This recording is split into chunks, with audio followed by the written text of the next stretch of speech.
जब खाने बैठते हो तो आपको पशुओं की याद आती कि वो खाए कि नहीं खाए। पर अब हम आपको ये बता रहे हैं कि आप जिनके अंश हो, आप अंश हो, एक चिंगारी हो, वो संपूर्ण जगत का, अनंत ब्रह्मांडों का परमात्मा है। वो किसी को भूखा नहीं रखता है। एक बार वीर शिवाजी, छत्रपति शिवाजी समर्थ गुरु स्वामी रामदास जी के पास गए और कहा, गुरुदेव आपकी कृपा से ये जो अकाल पड़ा था इसमें किसी को भूखे नहीं रहने दिया, पूरा खजाना खोल करके सबको। तो उनका एक हथौड़ा उठाओ, आओ। और ऐसे चट्टान सी थी पत्थर की, बोले तोड़ो इसे। तोड़ा तो मिट्टी में दबे हुए मेढक थे, तो हास्ट पुष्ट एकदम। बोले इनको खवाया? बोले नहीं गुरुदेव। बोले कैसे बोल दिया कि अकाल में सबका भरण पोषण किया? सबका भरण पोषण करने वाला वो समर्थ प्रभु है, तुम्हें एक निमित्त मात्र बना दिया है। वो सबका भरण, कोई कोई पशु है कि कुंतल कुंतल मांस उनको चाहिए, एक एक कुंतल। ऐसे है ना इंसान, अजगर आदि, उनको ऐसे भगवान उनको देते, उनका पेट भरते हैं। किसी को दो चोंच चाहिए तो वो जल दे देते, अन्न दे देते, वायु दे देते, जिसको जो चाहिए। अभी थोड़ा अल्पज्ञ है इसलिए हमको ऐसा लगता है, वो अनंत ब्रह्मांडों का भरण पोषण कर रहा है। वो स्वामी है सबका, वो महामहिमा में है। उसकी तरफ सोचो कि जैसे वो हमें थाल दे रहा है भोजन की, ऐसे अनंत ब्रह्मांडों का भरण पोषण, जिसको आप देख नहीं सकते, जिसको आप सुन नहीं सकते, वो भी ऐसे जीव है सृष्टि में, आप नहीं देख पाएंगे। उनका भी भरण पोषण कर, वो एक छोटे से छोटे अणुअणियान, महतो महियान, वो छोटे से छोटे जीव में भी आराम से शयन किए हुए है। बड़े से बड़े में सबसे बड़ा वो, हम जितने साव हैं अनंत ब्रह्मांड, उनके रोमकूप में वास करते हैं।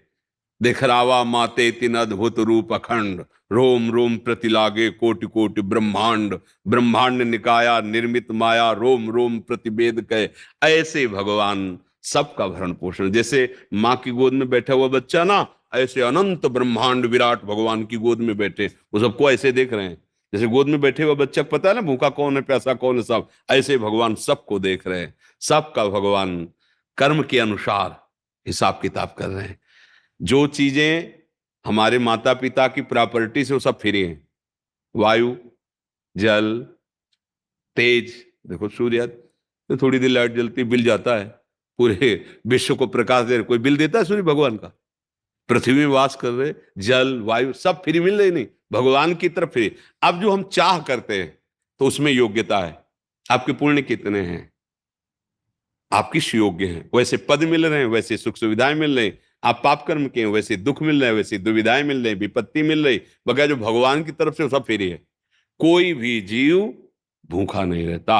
हाँ, अब उसने ऐसा कर्म कर दिया, ऐसे अपराध कर दिए, फिर वो दंड रूप मिलने। मनुष्यों को भी तो मिल जाता है जेल में, अब जो मिले सो खाओ, जैसे रखा जाए वैसे रहो। नहीं तो स्वतंत्र अगर अच्छे कर्म करो तो आप देखो कोई भूखा नहीं, कोई भूखा नहीं। सबको कहीं न कहीं से भगवान कोई चल के दे आता है, कोई चल के ले आता है, और जिसकी कोई व्यवस्था नहीं तो आप रूप बदल कर जाते हैं, पवाते हैं, हाथ जोड़कर प्रणाम करके पवाते हैं, बहुत दुलार करते हैं। वो आदमी समझ नहीं पाता कि कौन आया, तो उसको लगता कोई भगत आया, तो भगत नहीं आता, जगत का मालिक आया था कि मेरे बच्चे तुम भूखे नहीं रह सकते। पक्का भरोसा हो या ना हो तो भी नहीं भूखा, ये भूखे मर गया ऐसा नहीं कह सकते, ऐसा नहीं कह सकते। वो विश्व का भरण पोषण करने वाला किसी को भूखा नहीं। तो इस बात से आप निश्चिंत रहिए, पूरी सृष्टि उसकी है। प्रश्न ये था गुरुदेव कि जब मैं खाना खाने बैठता हूँ तो सारे पशु जानवरों की पक्षियों की मेरे को मतलब चेहरे दिखाई देते हैं, तो मैं खाना खा नहीं पाता हूँ, हृदय में जलना शुरू हो नहीं जाता नहीं, है। अब इसमें समझो, आप बात समझो। ये अभी कोई ज्ञान थोड़ी हो गया, या ज्ञान की ही तो दशा है ना इसमें। हाँ, इसी को निवृत्ति करना है। उनमें सब में भगवान को देखो, सब रूपों में भगवान ही है ना, वो सब भगवत स्वरूप हैं, तो तुम्हारा कल्याण हो जाएगा। नहीं, एक पशु के ही प्रेम में महाराज भरत, अगला जन्म हिरण का हुआ था, पढ़ा है तो सुना है कि नहीं सुना? नहीं सुना होगा। हाँ, गंडकी नदी में भजन कर रहे थे, तो हिरण के प्रेम में, हिरण के चिंतन में अगला जन्म हिरण का हुआ था। सब में भगवान है, सबका भरण पोषण वही कर रहे हैं। भाव सुधारो, नाम जप करो, प्रसाद भगवान को भोग लगा के आप प्रसाद पाओ, और ये बात करो, मन में सोचो कि विश्वात्मा भगवान हमारे अंदर पा रहे हैं तो सब चराचर जगत को प्राप्त हो रहा है। जब सुदामा जी के तंदुल पा रहे थे ना, तो पूरी सृष्टि तृप्त हो रही थी। जब दुर्वासा जी को दुर्योधन ने प्रसन्न कर लिया चातुर्मास्य में, तो वो चाहता था पांडवों का विनाश, तो पांडवों ने एक सूर्य की बटलोई प्राप्त की थी, सूर्य जी को भजन तपस्या के द्वारा, कि जब तक द्रौपदी जी नहीं पाएंगे तब तक उस बटलोई से जो व्यंजन चाहो सब पदार्थ निकलेंगे, जितने को पवाना चाहो पा सकते हैं, पर द्रौपदी जी पा लें तो फिर उसमें कुछ नहीं निकलेगा। वनवास था 12 वर्ष का, तो दुर्योधन दुशासन ने दुर्वासा जी को प्रसन्न करके कहा कि आप हम पर एक कृपा करें। तो कहा बोलो। बोले जिस समय द्रौपदी जी पाले उस समय आप चले जाना अपने 60,000 शिष्यों के साथ, हमारे भाई का स्वागत स्वीकार करना महाराज युधिष्ठिर का, यही हमारी इच्छा है। क्योंकि जानते थे जहां जाएंगे और भोजन की व्यवस्था होगी तो साफ मिलेगा, नष्ट हो जाएंगे। वो गए ठीक उस समय जब द्रौपदी पाकर बटलोई पवित्र करके रख दी थी माज के। अब किसी गृहस्थ के यहाँ अगर संत आते हैं तो बनता है महाराज प्रसाद पाइए, आइए। तो यो तो धर्मराज है साक्षात, प्रणाम किया, अर्घ्यपाद्य अर्पित किया। महाराज तो उनका हम स्नान करके आते हैं, आप तैयारी कीजिए। 60,000। और द्रौपदी से पूछा तुमने पा लिया? बोले हाँ पाके पात्र मार्जन। वो शोक मग्न हो गए, होगा क्या 60,000 के लिए तो फल फूल भी हम इकट्ठा नहीं कर पाएंगे, बटलोई से होता चल जाता। अब द्रौपदी ने पा लिया, अब बचा नहीं। तो द्रौपदी ने कहा मूर्छित क्यों हो गए? तो उन्होंने बताया ये सारे कहा बटलोई को, अरे जो अनंत ब्रह्मांडों का भरण पोषण करता है तुम्हें उसकी याद नहीं आई? पुकारा श्री कृष्ण, तो पीताम्बर फहराते आ गए, कृष्णा द्रौपदी मुझे भूख लगी। बोले समस्या तो यही है ला, 60,000 महात्मा भी है, उनको भोजन पवाना, आप कह रहे हो भूख है। अब वो बटलोई जो वरदान वाली उसको तो धोखे। बोले लाओ तो बटलोई। एक सीत निकाला, कर तुम अकर तुम अन्यथा कर तुम। पहली बात तो सूर्य का ये वरदान था कि द्रौपदी के पाने के बाद उसमें कुछ नहीं बचेगा, तो शीत कैसे बच गया? दूसरी बात, कोई भी पवित्र भाव रखने वाली अब पात्र को जूठा कैसे रख देगी कि उसमें लगा रहेगा? द्रौपदी जैसी वो भला पवित्र पात्र रख देंगे धुला हुआ, लेकिन कर तुम अकर तुम अन्यथा कर तुम। एक सीख से एक शीत निकाला और ऐसे का विश्व पूरा तृप्त हो गया। जाओ बुला लो। दुर्वासा जी जितने ऋषि थे सब यहां से भरे थे। जब गए बुलाने के लिए महाराज, तो उनका वरदान ले लो हमसे, हमारी एक कवल खाने की इच्छा नहीं है। समझे आप? वो एक शीत पाले तो पूरा विश्व तृप्त हो जाता है। तो जब आप पावना तो भावना करो, वो कृष्ण हमारे हृदय में बैठा है, हम उसको पवा रहे हैं और उसके द्वारा सारे विश्व का भरण पोषण होगा। ऐसी भावना से आओ। ऐसे देखो भाव पवित्र है पर अज्ञान युक्त है, इसको और निर्मल बनाओ जिससे आपको परमानंद की अनुभूति हो जाए। प्रभु के सिवा और कोई नहीं है, ये आखिरी स्थिति होती जानना। पर अभी ये जान लो कि प्रभु सबका भरण पोषण करते हैं, आपकी दयालुता का स्वभाव है। तो संतों ने कहा दया बिना साधु कसाई, और दया करी तो आफत आई। बहुत होश में दया को संभालना है। दया बिना साधु कसाई, और दया करी तो आफत आई। बीच का मार्ग निकाल लो। बीच का क्या है? वो दया जिसमें भगवान की याद चली जाए वो फंसाने वाली है, और जिसमें भगवान की याद बनी रहे वही दया मंगल करने वाली है। सब में वही उसी का रूप समाया, चराचर जगत वही बना हुआ है।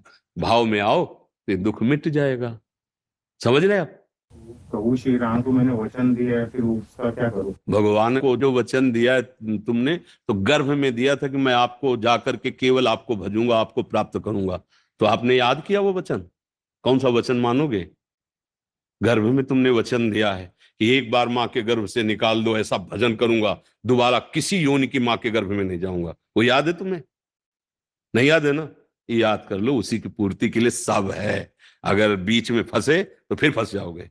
एकमात्र जड़ चेतन जग जीव जत सकल राम में जान, ये सब में उसी का रूप समाया। भाव से चलो, भगवान सबका भरण पोषण करते। मुक्त होने आए हो, बंधने नहीं। छुपा छुपी का खेल, हर पर्दा लगा के वही प्रीतम खेल रहा है, दूसरा नहीं। आगे बढ़ोगे, पर बहुत अच्छा भाव है आपका, सात्विक भाव है, दया भाव है। हम पहले कहा, इसीलिए प्रणाम करते हैं इस भाव को। कम से कम पशु पक्षियों के प्रति आपका ऐसा दया का भाव, नहीं तो लोग राक्षसी भाव को प्राप्त हो रहे हैं, पशु पक्षियों की हत्या करके, रांधना, जिंदा जला के खाना। बड़ी कृपा है आपके ऊपर जो आप ऐसे, पर इससे और उठो। जैसे लड़का कोई गोली डंडा ऐसे लिख देना स्कूल में, तो पहला वाला, तो उसे शाबाश दिया जाता है। पर वो 2 साल ऐसे ही लिखता रहे तो थप्पड़ मारा जाता है।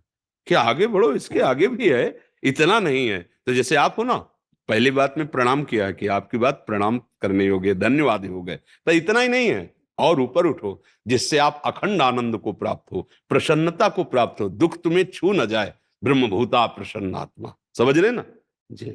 आओ, सबसे प्रार्थना हम बार बार कहते हैं, आपसे भजन ज्यादा बने न बने, गृहस्थी में हो, जो अपना कार्य कर रहे हो वही भगवान का भजन समझो, बीच बीच में नाम स्मरण कर लिया, पर ये आचरण जीवन में नहीं होने चाहिए। आप अगर पूर्व में हुए हैं तो भगवान को साक्षी करके छोड़ दो, वो भगवान पीछे की माफ कर देते हैं। अगर आप देखो, आए हो भगवत कृपा से आए हो, आप किसी भी जीव के शरीर का, तो फिर आपकी दुर्गति पक्की है, कोई भी हो, क्योंकि आप कोई राक्षस नहीं हो। ये राक्षसों का और हिंसक पशुओं का आहार है। आपके लिए उत्तम उत्तम फल है, उत्तम उत्तम भोग सामग्री। बुरा जरूर लगेगा जो पाते हैं, क्योंकि आजकल प्रायः ये पर हम कहते हैं, मंगल अगर होना है, आप सुखी होना है, तो सोचो, आप कहते हो कि हमें सुख मिले, और आप दूसरे के शरीर, अपने शरीर को ऐसे काटो, कैसा लगता है? आप दूसरे के शरीर को काट के रांध के पा रहे हो अपनी स्वाद के लिए, तो आपको इस कर्म का क्या फल नहीं मिलेगा? बोले हम तो काटते नहीं, हम तो दुकान से ले आते हैं। तो आप सहयोगी हुए ना। कर्ता, अनुमोदन, प्रेरक, तीनों को बराबर पुरस्कार या दंड मिलता है, सुकृत या दुष्कृत का। तो इसलिए जरूर कठिन लग रहा है, क्योंकि आज के जीवन में उच्च कोटि की पार्टी वही समझी जाती है जिसमें ये सब दोष हो। है ना ऐसा? समाज इसी को तो वीआईपी माने। सात्विक भोजन बढ़िया अगर उसको रख दो, और हाथ पैर धो के उसको पवाओ, आरती भले करो कि आप आओ अतिथि देवो भव, कोई क्या है बकवास कर रहा है, नहीं लगेगा। हाँ, और रख दिया वो सब, ये क्या वीआईपी व्यवस्था होती है? इसलिए भाई, ये वीआईपी व्यवस्था नरक ले जाएगी। वहां भी तुम्हारा ऐसे ही स्वागत होगा जो विविध प्रकार के कष्ट देने वाले हैं। ये बात पक्की समझ लो। किसी भी धर्म में, किसी भी धर्म ग्रंथ रचने वाले महापुरुषों ने कभी ऐसा आदेश नहीं किया कि किसी भी जीव को दुख देख करके तुम सुखी हो जाओगे। ऐसा हमने अभी तक नहीं पढ़ा। बचपन से शास्त्रों का स्वाध्याय है और बड़े बड़े महापुरुषों का संग मिला है, कभी ऐसा कोई धर्म अलाउ नहीं करता। हाँ, अधर्म पूर्वक जो जगत का नाश करने वाली चेष्टा करे, उनके ऊपर शासन विभाग है, उनके ऊपर कानून है। कानून के अनुसार वो जो भी दंड निर्धारित न्यायाधीश करते, वो भगवत स्वरूप है, वो पवित्र करने के। लेकिन किसी निर्बल जीव को हम ऐसे आहार विहार में लाएं, तो इसलिए बहुत सावधानी। ये सब बातें बकवास हो जाएंगी यदि आप ये सब करोगे, कुछ नहीं समझ में आएगा। और अगर आप ये गंदे आचरण नहीं करोगे, एक शब्द पड़ जाए तो आपका कल्याण हो जाएगा। ये कोई भी पद टिकाऊ नहीं है, आज है कल नहीं रहेंगे। ये शरीर टिकाऊ नहीं है, ये संपत्ति टिकाऊ नहीं है। जब शरीर छूटेगा, सब छूट जाएगा, आपका किया हुआ कर्म आपके साथ जाएगा। इसलिए प्रार्थना है, होश में कोई ऐसा कर्म न बन जाए जो हम इतना चढ़े आए, चढ़ नहीं आए, मनुष्य योनि में आ गए। अब हम ऐसी, जैसे आप अच्छी अवस्था में जी रहे हो, अब उससे नीची अवस्था में गिर के जीना अब आपके लिए दंड होगा। तो इसलिए हम अन्य योनियों में न जाए। अगर हमें फिर अवसर भगवान दे तो मनुष्य योनि में हो, और गुरुवाणी के अनुसार, शास्त्रवाणी के अनुसार चले और भगवान को प्राप्त करें।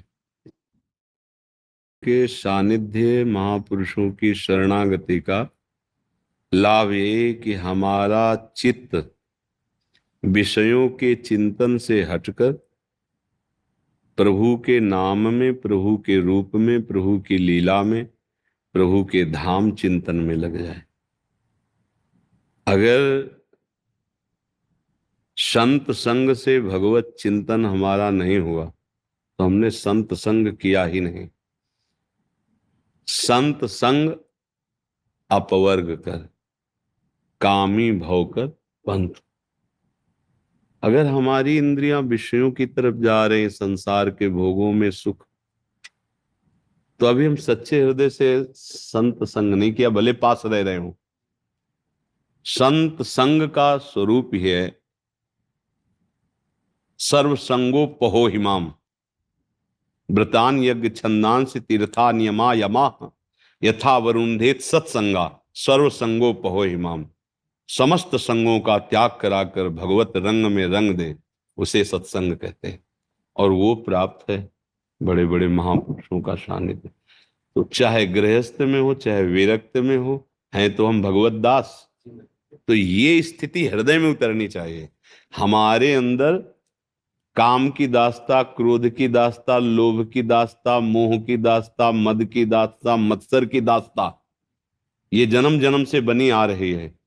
लेकिन गुरुजनों के प्रताप से अब रघुनाथ जी की दास्ता प्राप्त हुई है। अब चित्त के चिंतन के प्रताप से, जब चित्त इनका चिंतन करेगा तो हम इनकी दास्ता से मुक्त हो जाएंगे। और इनसे मुक्त होना ही जीवन मुक्त होना है, इनसे मुक्त होना ही भगवत प्रेम को प्राप्त करना है। इसलिए जबरदस्ती जवान में नाम चलाओ और जबरदस्ती मन को इनकी लीला सुनाओ, इनकी लीला गवाओ, इनकी लीला चिंतन करवाओ। इसी जन्म में भगवत प्राप्ति करनी है। अगर भगवत प्राप्ति इस जन्म में ना हुई तो जैसा अब संयोग बना है, पता नहीं बने कि ना बने। मनुष्य शरीर, धाम, महापुरुषों का सानिध्य, विवेक युक्त, अगर अब ना बना तो दांव फिर चूक जाएंगे। पता नहीं फिर कब कहां कैसा संयोग बने। खूब नाम जप करो संतों की आज्ञा के अनुसार।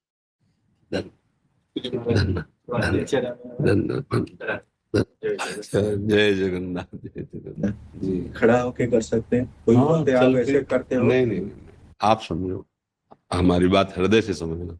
हमारा मुख्य उद्देश्य है भगवत चिंतन करना, भगवत स्मरण करना। वो खड़े होके हो, बैठ के हो, खाते हुए, पीते हुए, सोते हुए, माला से, बिना माला से, कैसे भी तुलसी की माला से हम भगवत स्मृति बढ़ाने का सहयोग करते हैं। समझो, माला से भगवत प्राप्ति नहीं होती, माला से नहीं, स्मृति से होती है। अब हम खड़े होके कर रहे हैं या टहलते हुए कर रहे हैं या बैठ के कर रहे हैं, चलते फिरते, उठते बैठते, सोते जागते, खाते पीते, हर समय हमें प्रभु से जुड़ना है। हाँ, कुछ मंत्र आदि हैं जिनकी पद्धतियां हैं कि आप थोड़ा पवित्र होकर पवित्र स्थान में ही टहले फिरे, उठे बैठ, पर ऐसा नहीं कि आप खड़े नहीं हो सकते, आप टहल नहीं सकते, आप नहीं। नाम जब तो आप कभी भी कैसे भी कर सकते हैं। आप समझ, बोलता है इंद्र ले जाते हैं अगर। अरे हमको देना ही नहीं है, हमको किसी को नहीं देना है, क्योंकि हम करता ही नहीं है। हमारे गुरु जी की कृपा से इन हाथों से भजन हो रहा है, भगवान के चरणों में समर्पित है। हम अगर जो कहता है इंद्र ले जाता है, सरकारी आदमी हो, भगवान के दास हो, कैसे कोई ले जाएगा? इस प्रॉपर्टी पर भगवान का अधिकार है। तुम्हारा शरीर, तुम्हारा मन, तुम्हारा प्राण प्रभु को समर्पित है, तभी तो भक्त होगे। और समर्पित को जब सिंह का भाग हो जाता है तो फिर उस पर कोई दृष्टि नहीं डालता। हम भगवान के शरणागत है। कहीं भी विचलित मत हो। एक चींटी में भी भगवान है, देवराज इंद्र में भी भगवान है, ब्रह्मा में भी भगवान, जड़ चेतन जगजीव जब सकल राम में जान, सब में भगवान है। इंद्र ले जाएगा, ये हो जाए, ये सब प्रपंच की बातें छोड़ो। राधा राधा, कृष्ण कृष्ण, राम हरि, जो इंद्र ले जाएगा, ये हो जाए, ये सब प्रपंच की बातें छोड़ो। राधा राधा, कृष्ण कृष्ण, राम हरि, जो बोलो। जहां नाम लोगे ना, वो नाम सीधे नाम ही को प्राप्त होता है। भाव कुभाव अनख आलसहु, नाम जपत मंगल दिशि दसहु, अपवित्र पवित्रो वा सर्वावस्थांगतो पिवा, या स्मरेत पुंडरीकाक्षम सवायाभ्यंतरा शुचि। नाम जप करो, किसी की बात मत मानो। अब फिर परेशानी हो जाएगी, टांग में दम नहीं है तो अब हम बैठे बैठे भजन नहीं कर सकते, तो भजन न करें। अरे हम टहल के भजन करेंगे, हम पैर फैला के भजन करेंगे। राधा राधा, जीवन थोड़ी बर्बाद होने देंगे। भगवान बैठने उठने से नहीं मिलते, भगवान चिंतन करने से मिलते हैं। अनन्य चिंतयन्तो माम, खूब नाम जप करो, किसी के सुनो मत। नाम जप करो, भाव कुभाव अनख आलसहु, नाम जपत मंगल दिस दसहु। अरे सब इन बातों में ना प्रयोग, देवराज इंद्र ले जाएगा, ये ले जाएगा, बोले, ये छोटी मोटी बातों में ध्यान मत दो। भगवान का स्मरण करो, जैसे बने, जैसे बने, उठते बैठते, पवित्र पवित्र जैसे भी हो, स्मरण करो, नाम जप करो। मंत्र जप में कुछ मर्यादाएं हैं, वो बन जाए जितना बन जाए, नहीं तो नाम जप करो। ठीक है ना? जय जय। सर्वत्र भगवान है, स्त्री और पुरुष की पोशाक है, ये पांच भौतिक पोशाक है। न कोई स्त्री है न कोई पुरुष है। जीव देहाभिमानी संबोधन, वो जैसी पोशाक मिलती है वैसा तदात्म हो जाता है कि मैं स्त्री हूं, मैं पुरुष हूं, मैं ऐसा। पर आप शास्त्र स्वाध्याय कर रहे हैं, संत जनों का संग कर रहे हैं, तो ये तो समझ रहे हैं ना, तो एक ही परमात्मा बहुत रूपों में खेल रहा है। उसे चाहे माता मान लो, चाहे पिता मान लो, चाहे बंधु मान लो, चाहे सखा मान लो, गुरु मान लो, जो मानो, पर सब में मानना पड़ेगा, तभी सिद्धांत है। जैसे गुरु तो अखंड मंडलाकारं व्याप्तमेन चराचरम, चर अचर में व्याप्त है। समस्त माताओं में, समस्त पुरुषों में, समस्त जड़ चैतन्य में एक ही प्रभु रमा है। उसे चाहे जिस भाव से देख लो। जननी का तात्पर्य कि जब हम अपनी माँ को देखते हैं तो हमारा पवित्र भाव होता है। चरण छुए, चाहे वो दौड़ के हृदय से लगावे, तो हमारे अंदर काम थोड़ी आ जाएगा। हमारी दृष्टि जाए तो ऐसी दृष्टि जाए जैसे अपनी माँ को देखने पर हमें कहीं विकार नहीं आता। ऐसे सब मात्र शक्तियां हैं। जब भगवती अम्बा दुर्गा देवी को देखो तो यही रूप है ना, रूप तो यही है। शक्ति का स्वरूप भारी विकास में है, वो महान शक्ति है, अनंत शक्तियों का समूह है, लेकिन है तो ऐसा ही स्वरूप ना। माता जी कैसा रूप धारण किए, वस्त्र धारण किए हुए नारी रूप दिखाई दे रहा है, पर प्रचंड ज्वालामयी शक्ति है। बड़े बड़े बलवानों को भी फाड़ के फेंक देने वाले अम्बा शक्ति, महिषासुर, रक्त बीज, शुंभ निशुंभ, चंड मुंड, सब हमको उसी भाव में देखना है। जैसे हम अपनी माँ को देखते हैं तो नख से सिक तक देखने पर हमारे अंदर काम नहीं आएगा, ऐसे ही हम जितनी भी है सबके प्रति मातृ भाव में, और वो तभी तक टिकेगा मातृ भाव जब तक दूरी बना के रहोगे। भाव से देखना, नजदीकी पर नहीं। अगर उत्तर हो रहा है, उसी प्रश्न का उत्तर वो समझ नहीं पा रहे, बोले कुछ दिन के लिए हम यहां से जा रहे हैं, संध्या के समय शॉप की चाल तो देख लो, सब कोई जानता है ना इसकी चाल। अपने मन की दशा छोड़ दो तो सबकी, किसी एक की नहीं, सबकी वो पतन की तरफ जाती है। हाँ, मंत्र बल से, नाम जप से, सत्संग से हम इसको ऊर्ध्व गति भगवान की तरफ चलाते, नहीं मना खष्टा इंद्रियाणी प्रकृति स्थान कर सके। समझ रहे हैं आप?